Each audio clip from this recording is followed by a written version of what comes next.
Day dawns over Polokwane in Limpopo province. This historic city, formerly known as Petersburg and renowned for its beautiful old buildings and many statues, is to play host for the first time to the ABSA Off-Road Championship for production and special vehicles. The clock is ticking down to the start of round 6 of the championship, and a feeling of excitement and anticipation permeates the cool early morning air.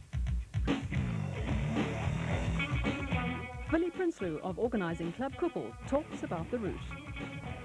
For us as a club, as a Koppel club, it's very important to create a balance and to have an equal footing for the racing. The production vehicles want to enjoy it as much as the special vehicles, and in order to make it enjoyable for both of them, we have to fully utilise terrain to create an advantage for both of them, but yet to make it challenging for all teams. So I think we're in for a spectacle of note. With 10 designated spectator points, all within easy reach of the start-finish, there was plenty of opportunity for the fans to watch their favourites in action. Reigning champion and current points leader in the proudly South African Nissan hardbody, Hannes Krobler, explains the importance of a good result in the short prologue that precedes each race and establishes the starting order. It's not so short, it's about 40 kilometers.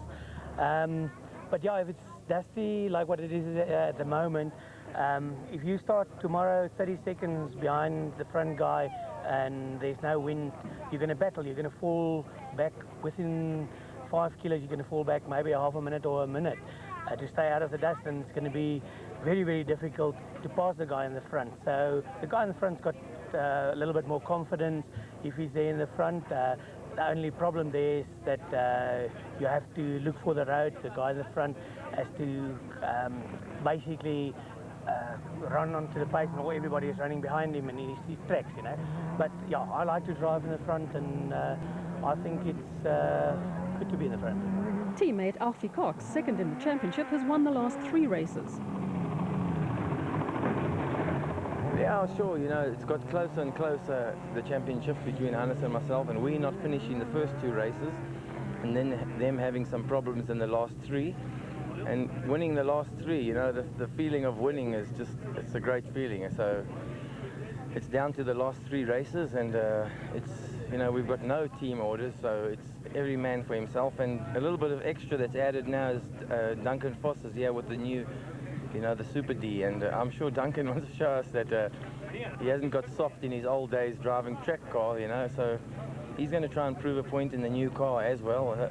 Honestly, I just think it's going to be a red war out there between 3 red Nissan pickups, but you know, we're going to keep our head, and basically the time trial is very important today. We know it's dusty, it's the end of winter, we haven't had any rain, and sure, the time trial is very important for the start of tomorrow.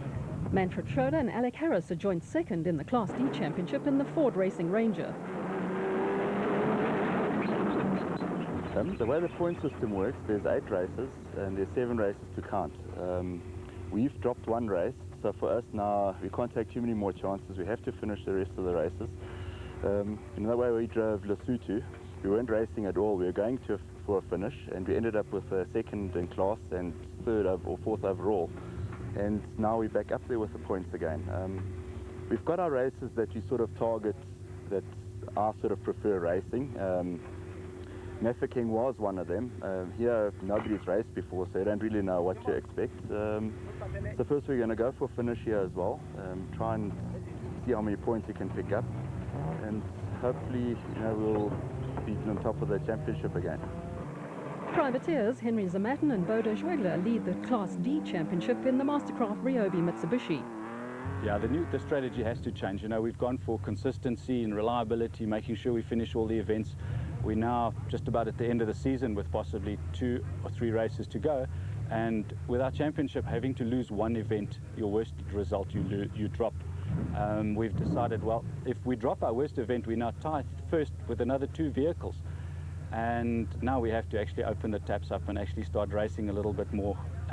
And then if we don't finish 1 or 2 races, yeah, that's a risk you run, you know, but you have to go a little faster now. We have to crank up the pace. We're a little nervous to do that because our finishing record being so high. If we do another 2, then I'll have my 21st on my 45th birthday. So it's got to be balanced, a little bit of temper involved here. Mark Cormier and Chris Birkin are joint second in Class D in the factory-entered Castrol Toyota Hilux 2.7i.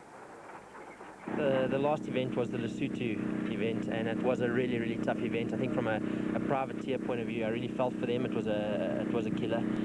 The vehicle came back, and we've really stripped it right down. The guys did a great job preparing the vehicle again. It's up and running again, and I think it's going to be really good. On a different note, from my point of view, it's quite difficult at the moment. I've gone into a new business venture, so I'm not as such a professional driver. Just trying to keep myself fit on the side and haven't had much seat time. The guys are busy preparing the new super production, which I'm really looking forward to.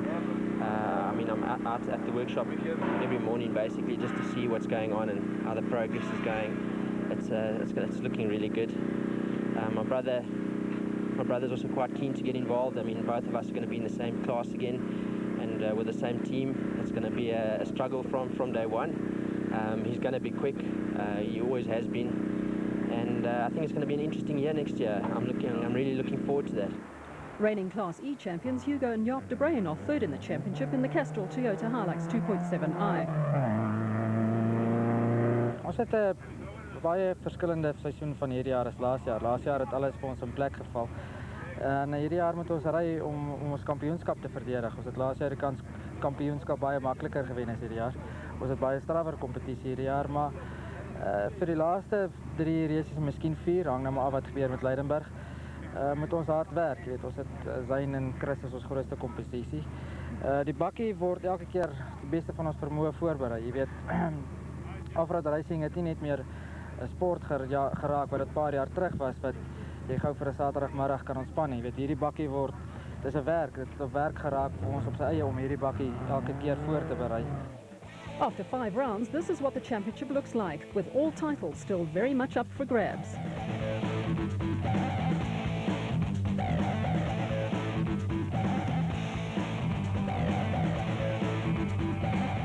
Terence Marsh is leading the Special Vehicle Championship with brother-in-law Michael Whitehouse in the Nashua Mobile Bat Shed.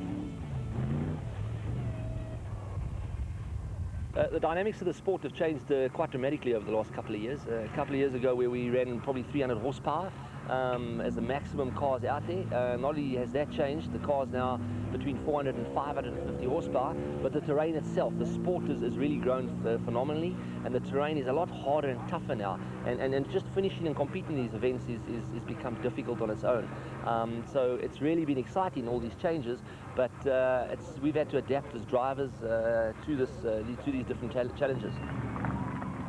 Father and son combination Nick and Ryan Harper and their Class A bat have put themselves into contention with a first win in the Lesotho Sun 400.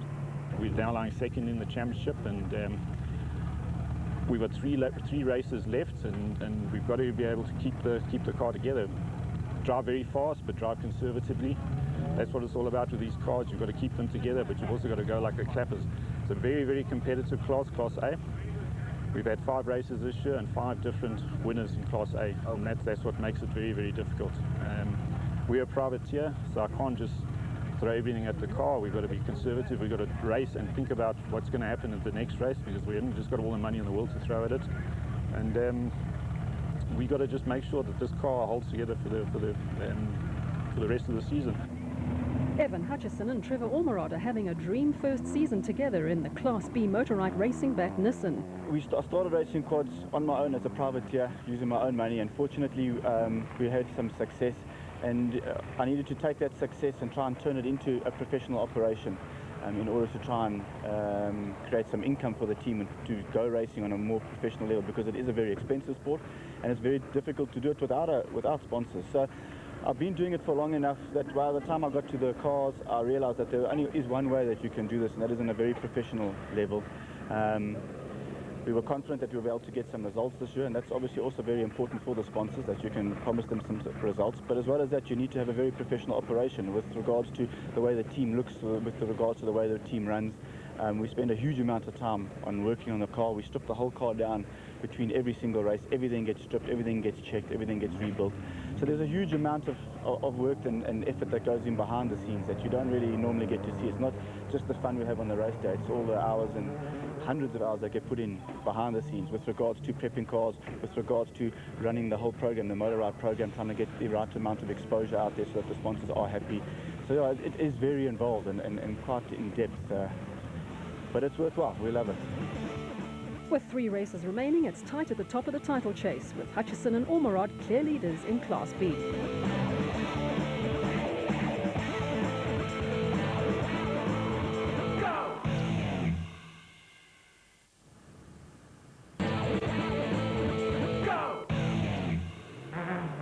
Cox attacked the 43-kilometre prologue course right from the off and gave a clear indication of his weekend's ambitions. The 3.5-litre V6 Nissan hardbody responded like a racehorse in sight of the finish, and Cox and Pitchford set the fastest time of the day.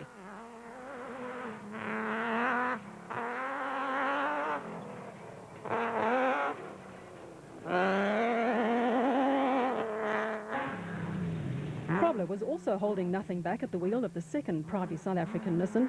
A tight and twisty course through the local motocross circuit called for intense concentration and a cool navigator.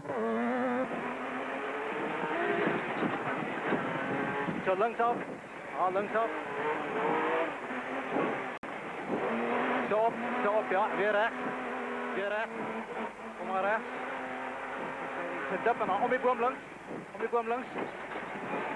Recht aan, recht op. Ga niet aan. Maar die aan, wat ga je aan? Links. Weer rechts. Nissan Motorsport had a third hardbody in the field for Duncan Voss and Henny Testerge. It was the brand new 4-litre Class SP pickup, built at the team's Midrand workshops and making its official competition debut with an impressive third fastest time in the prologue. The face of the 2002 off-road champion shows intense concentration in his first event in a year.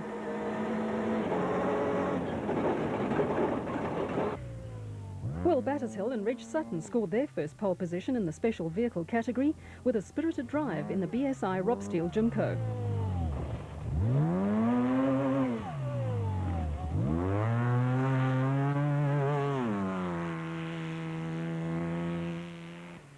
Gerard du Plessis and brother-in-law Ferdi Seegers were having their second outing of the year in the Jimco after winning the Sun City 400 in July and were to record the second fastest time.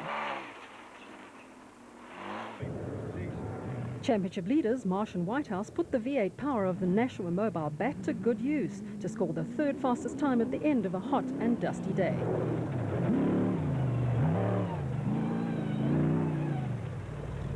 The Harpers were less than 2 seconds slower than Marsh, making it 2 Jimcos and 2 bats in the top 4, covered by a minute and a half.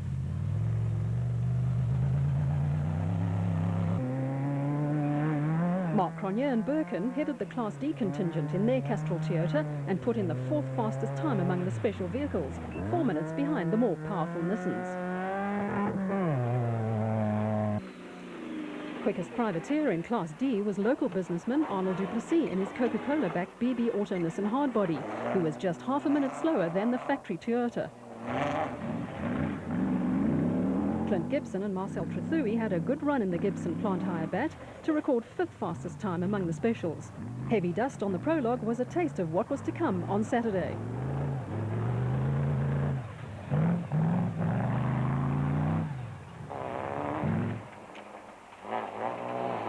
Schroeder and Harris adopted a cautious approach in the Class D Ford Racing Ranger and completed a trouble-free run in 6th place among the pickups.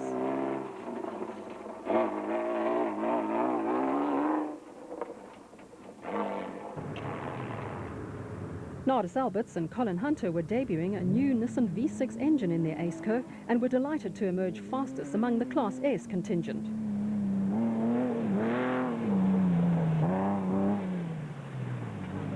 Spectators had a great vantage point of the section through the 4x4 track. Hutchison and Ormerod pushed hard in the motorized bat, looking for the best possible starting position. They finished 7th in the special vehicle category and 1st in Class B, less than 6 seconds ahead of reigning champions Taylor and Deschelaine in the JRE.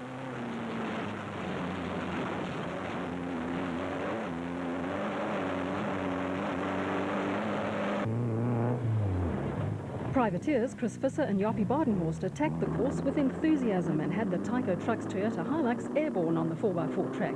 They were rewarded with the fastest time in Class E and an excellent 7th overall in the production vehicle category.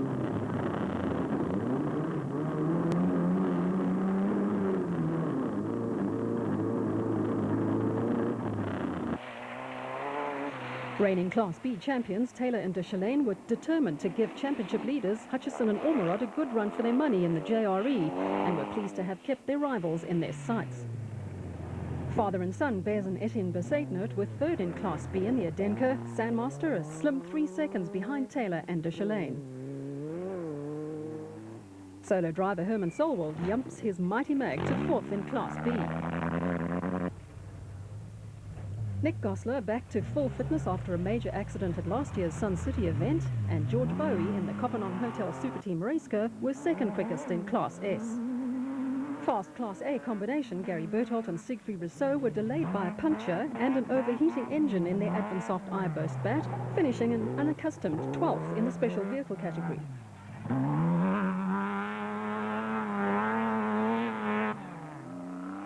Kutsia Labuskachny and Johan Gerber had only finished one event so far this year and were looking for a trouble-free run in their Class D Race Sonics Nissan Hardbody.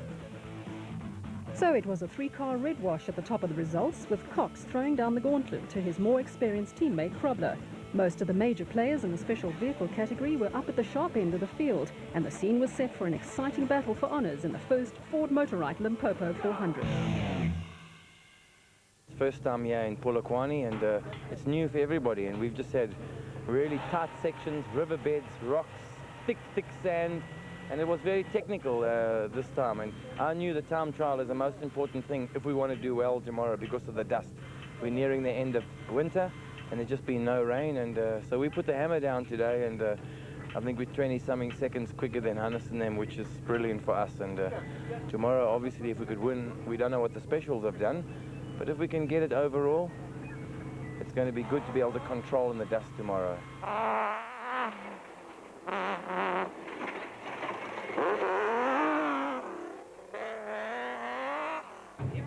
What were Foss's impressions of the new Class SP Nissan after his first competitive outing at the wheel?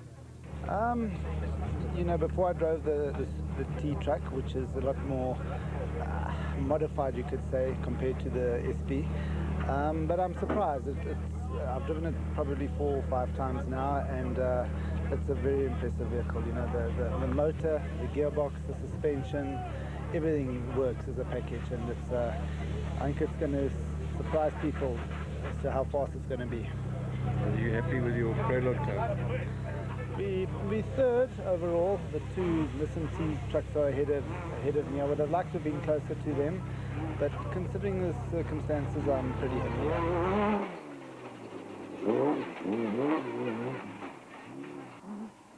Marsh, like most drivers and co-drivers, was complimentary about the prologue route and their first taste of off-road racing in the Polokwane area.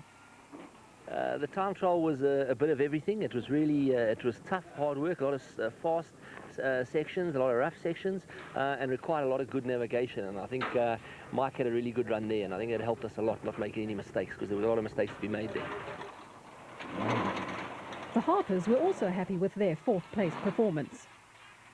Yeah, it looks like the car was good. The terrain was very rough, so I think it suited itself for my suspension the way I set it up. I've done a few changes on that. Second, looks like we're second special vehicle, so following from winning the roof now, hopefully we can keep it together and do well tomorrow and see how it goes. Thanks very much.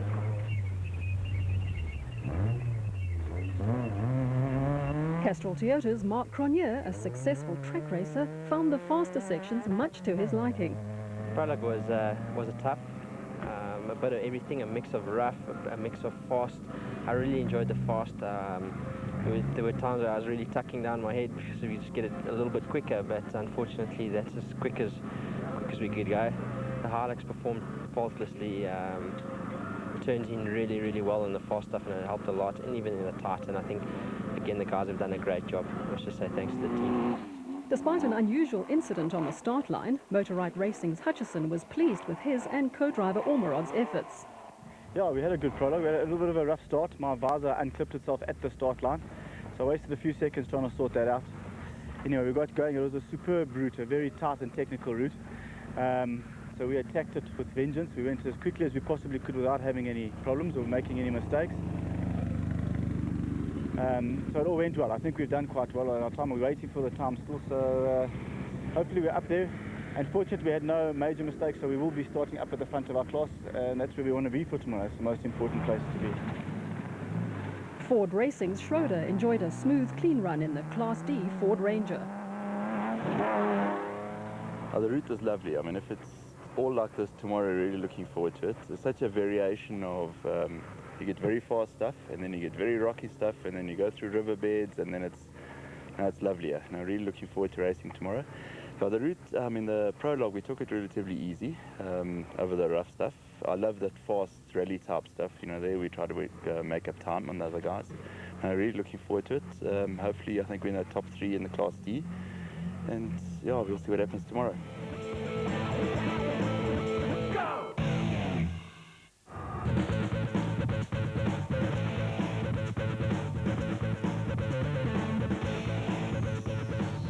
A colourful scene at the old Pietersburg airfield greeted the early morning fans as teams made their final preparations for the day's 345-kilometre race, which was to be run in 3 laps of a 150-kilometre route with a compulsory pit stop at the end of lap 1.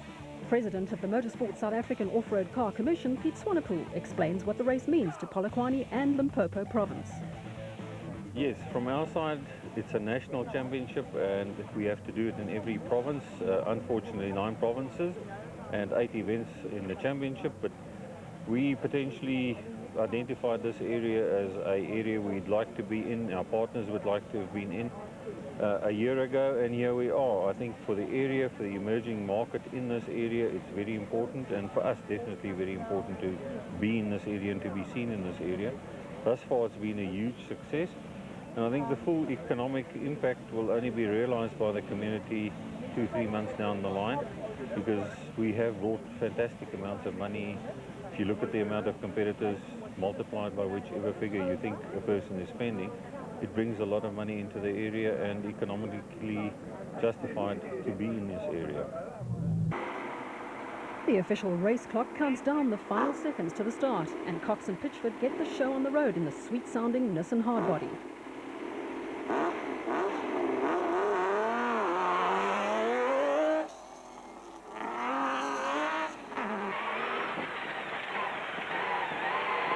Okay, 200, left, then left again.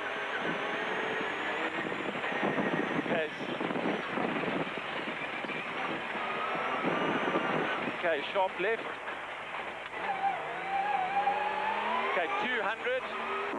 Impatient to be on his way and chase down his teammate, Krobler is already worrying about the dust that will surely slow him down as he gets closer to Cox.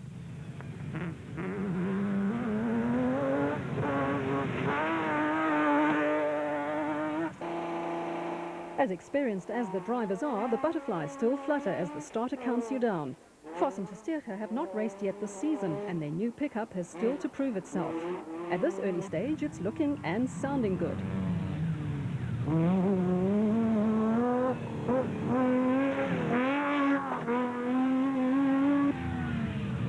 Battershill and Sutton were relishing their first experience of being the first special vehicle off the starting line and were to set a brisk early pace in the BSI Robsteel Jimco. Sun City winners, Du Plessis and Seegers, set off in pursuit of Battershill, who will drive the first lap before handing over to Sutton. Du Plessis, a down-to-earth diamond digger by profession, takes his sport seriously and can always be counted on to put in a storming performance.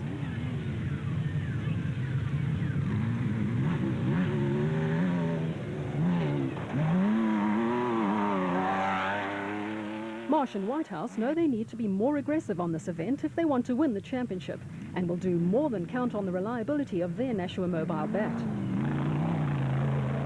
Out to deny Marsh the success he aims for are the Harpers in their South African designed and built bat. Cox, who with teammate Krobler wears his enthusiasm for his sport on his sleeve, is flying and clearly has the hammer down. Krobler maintains as quick a pace as he can under the conditions, staying within striking distance of his teammate.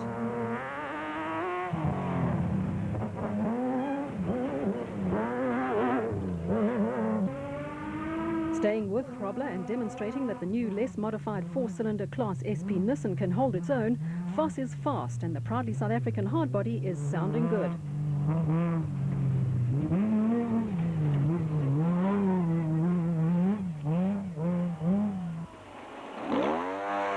Battershill is maintaining his special vehicle lead in the Jimco,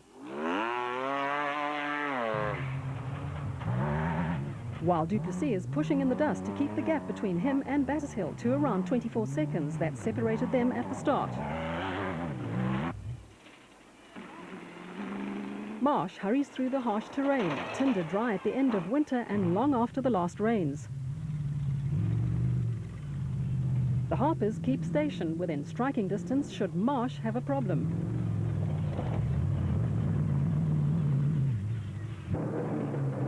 Watch Mark Cronier's head bouncing around under his helmet like a newborn baby, soaking up the bumps and lurches as the Castrol Toyota scrabbles for grip on the loose surface.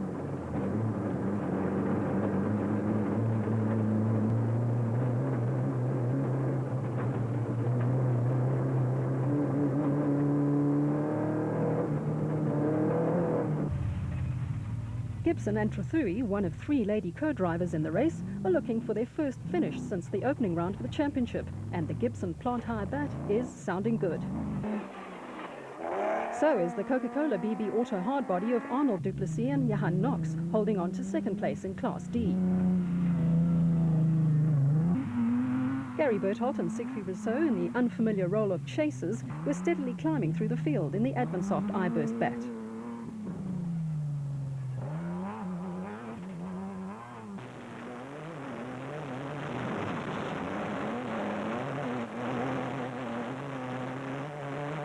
Hutchison and Ormerod, leading Class B, move over to allow Berthold and Rousseau through.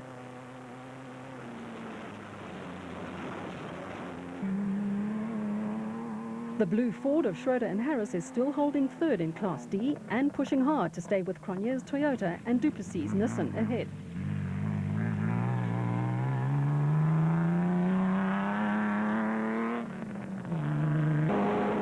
Deep soft sand in a dry riverbed and treacherous rocks slow Schroeder's progress as Berthold and Rousseau make up another place in the bat.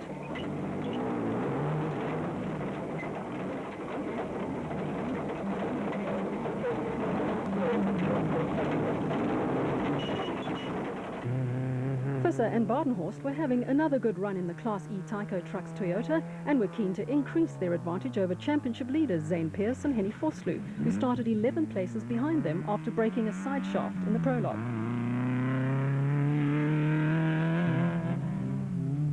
Reigning Class B champions Taylor and de Chalane's JRE was still in second place behind Hutchison and Ormerod in the Motorite bat, but was being caught by the Adenco Sandmaster of Bez and Etienne Besaitnote.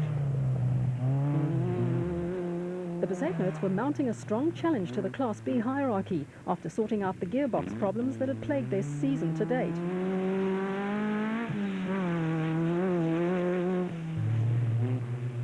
Herman Solwell, looking for his first finish of the season, was staying with the Besaitnotes in his single-seater Mighty Mag.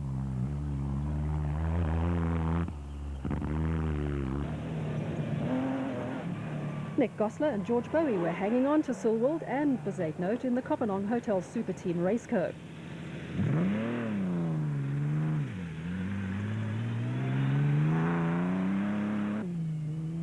Veterans Schilling and Davies were also having a clean run and taking no chances, preferring to aim for a finish in the Plastotech Aceco.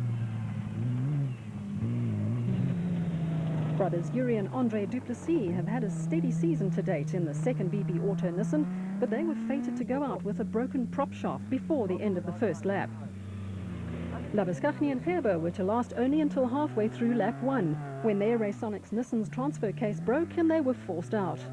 Back after missing the Lesotho Sun 400, Mark and Stuart Moffat were making a first appearance in Class F in their Bosel Land Rover. Bevan Berthold was having a sedate solo outing in the iBurst bat as regular co-driver Nick Salamalela was away on family business. Here he stops to fix a loose alternator wire. Yeah, up here. And then where? And into the right, I think. Sure. Yeah, I'll go. Go, sure. Well, there's no markers though. A key moment on lap 1. Cox and Pitchford have taken a wrong turn and will lose the lead to Grobler and Jordan after leading from the start. They don't tell you, it just says straight over. Vos and Tessier make an unscheduled detour into thick bush in the new Nissan, just when they were closing the gap to Grobler.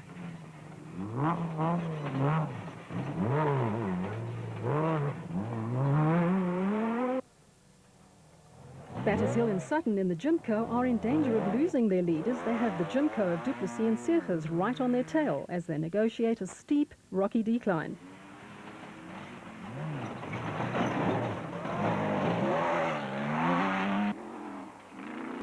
Marsh and Whitehouse are making it a three-way battle for the special vehicle lead.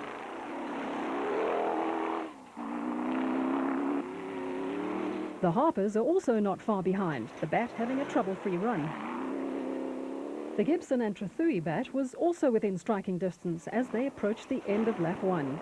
Berthold and Rousseau in the Advansoft iBurst Bat had done well to close right up on Gibson's Bat at the end of lap 1.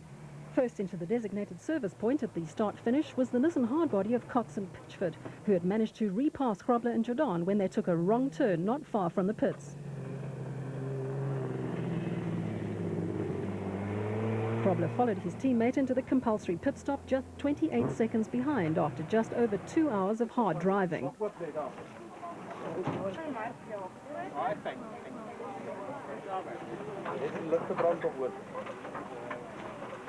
No, I think it's, you know, obviously being in front this morning was a big advantage. I mean, yesterday's time trial was definitely the most important thing.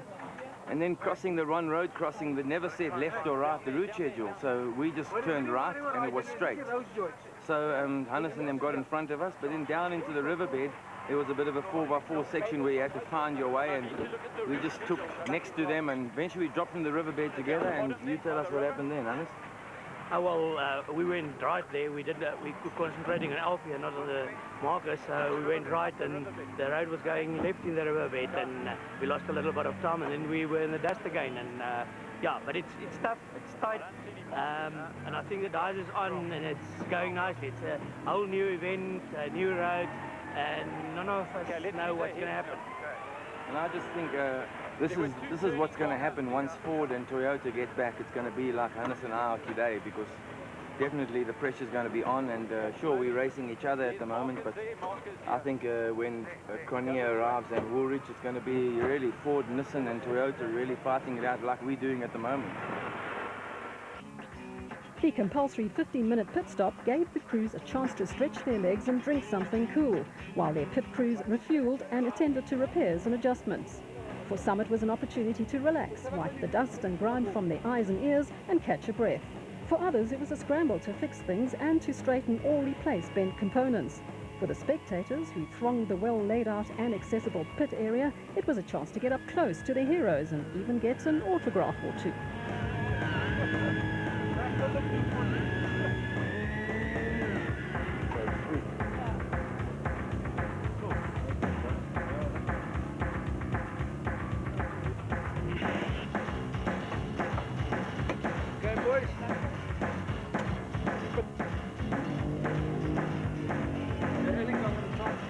Now going very well. A beautiful track. There's 3 Class Ds, all in within about a minute of each other, so we're having great fun. Yeah, we'll see what happens now.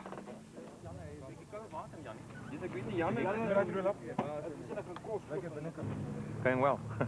Today, I thought the dust was going to be a problem this morning, but it's like 20 k's and then all the dust was out, so I think the rest of the loop was good.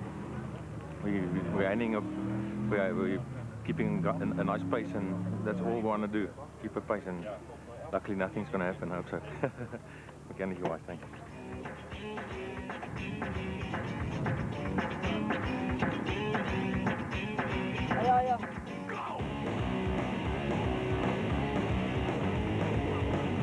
Among the privateers, even the drivers and co-drivers get involved in fixing things. Family members and girlfriends lend a hand, cleaning windows and topping up water bottles.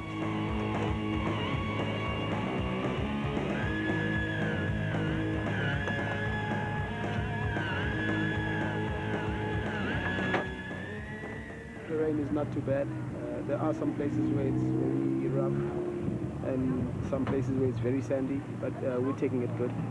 We'll take it nice and easy, and hopefully we'll bring it back in the same condition that it is now. We haven't wrecked it so far, and we hope we won't wreck it. It's looking good. If we keep it this way, then I think we are in for a podium position. Go! Go!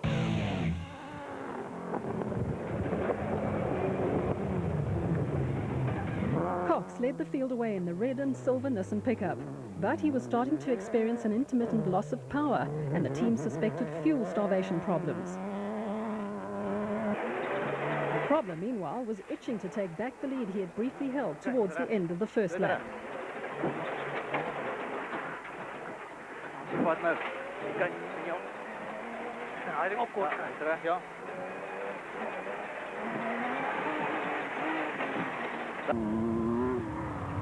The Jimco of Duplessis and Segers was the first special vehicle into the pits at the end of lap 1 after passing the bat of Gibson and Trethewey, and the wily Duplessis was now pushing hard to open up a gap.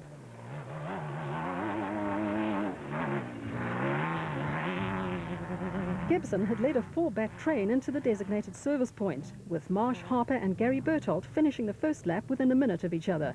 He was now pushing harder to stay ahead of his rivals. Marsh and Whitehouse were holding on to their third place in the Nashua Mobile Bat, but taking no chances in the difficult conditions.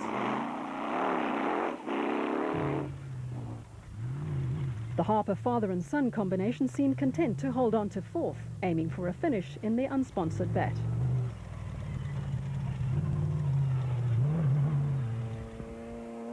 Sutton, having taken over driving duties from Battershill, was now down to 6th in the special vehicle category after the pair suffered a puncture on the Jimco in the second half of lap 1.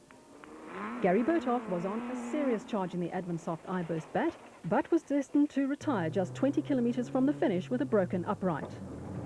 Mark Cronje and Birkin were having their customary steady run in the reliable Castrol Toyota Hilux and were leading Class D.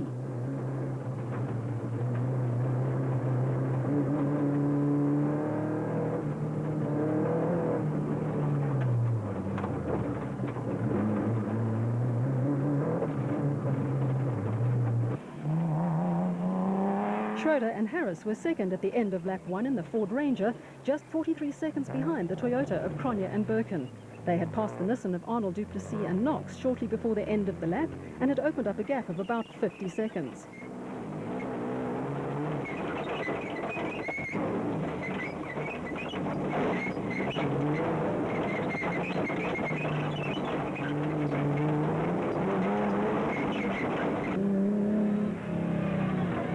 Arnold Duplessis, who together with his brothers Andre and Yuri owns the Polokwane Nissan dealership called BB Auto, and was still running strongly in third place in Class D in the Nissan hardbody.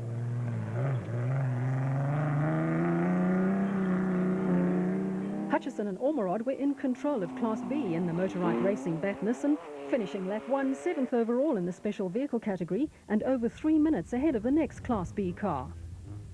The Tyco Trucks Toyota of Visser and Badenhorst was a further 2 minutes back and well in control of Class E after the De Bruins experienced power steering problems on lap 1.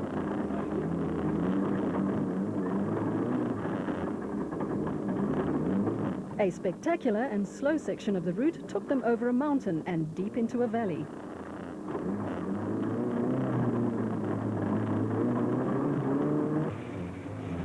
The Polokwane pair of Naeem Musaji and Nazim Moti, in their first outing in the Automotive Tyre Rack Race Car, were lying an impressive first in Class S.